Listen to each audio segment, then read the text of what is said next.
Hi friends, salt and പേപ്പറിൽ ഇന്ന് നമ്മൾ തയ്യാറാക്കുന്നത് മുയൽ പിരട്ടാണ്. ഇത് ഉണ്ടാക്കുന്നത് എങ്ങനെയാണെന്നും അതിനാവശ്യമായ ഇൻഗ്രീഡിയൻസ് എന്തെല്ലാമാണെന്നും നമുക്ക് നോക്കാം.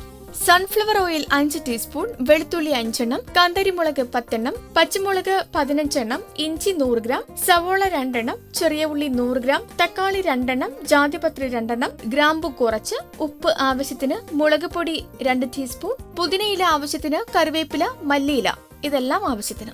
ഇനി ഇത് എങ്ങനെയാണ് തയ്യാറാക്കുന്നതെന്ന് നമുക്ക് നോക്കാം. ഒരു ചട്ടി ചൂടാക്കി അതിലേക്ക് കുറച്ച് ഓയിൽ ഒഴിച്ച് വെളുത്തുള്ളി ചതച്ചതും ഇഞ്ചിയും ജാതിപത്രി, കറുവാപ്പട്ട, ഗ്രാമ്പു, പച്ചമുളക് എന്നിവ ചേർത്ത് വഴറ്റാം. വഴന്നു വരുമ്പോൾ 100 ഗ്രാം ചെറിയ ഉള്ളിയും അരിഞ്ഞു വച്ചിരിക്കുന്ന 2 സവോളയും ഇതിലേക്ക് ചേർക്കാം. ഇതിലേക്ക് വറ്റൽമുളക്, തക്കാളി എന്നിവയും കൂടി ചേർത്ത് ഇളക്കാം. ഇനി നമുക്ക് ഉപ്പ് ചേർത്ത് കൊടുക്കാം. അതിനുശേഷം മഞ്ഞൾപ്പൊടി ആവശ്യത്തിനും ഇതിലേക്ക് ചേർത്ത് ഇളക്കണം. പുതിനയില അരിഞ്ഞു വെച്ചതും കറിവേപ്പിലയും ചേർത്ത് വീണ്ടും ഇളക്കണം. അതിന്റെ കൂടെ മല്ലിയിലയും കൂടി ചേർത്ത് കൊടുക്കാം. ഇനി നമുക്ക് മസാലക്കൂട്ട് ഇട്ട് കൊടുക്കാം. അതിനായി ഏലക്ക, ജാതിപത്രി, കുരുമുളക്, പച്ചമുളക്, കാന്താരി, പെരുംജീരകം, വെളുത്തുള്ളി, ഗ്രാമ്പൂ എന്നിവ അരച്ചെടുക്കണം. ഇത് കൂട്ടിലേക്ക് ചേർത്ത് കൊടുക്കാം. നന്നായി ഇളക്കി യോജിപ്പിച്ച ശേഷം അതിലേക്ക് മുയല് 3/4 കിലോ നന്നായി കഴുകി വൃത്തിയാക്കി പീസാക്കി വച്ചിരിക്കുന്നത് ചേർത്ത് കൊടുക്കാം.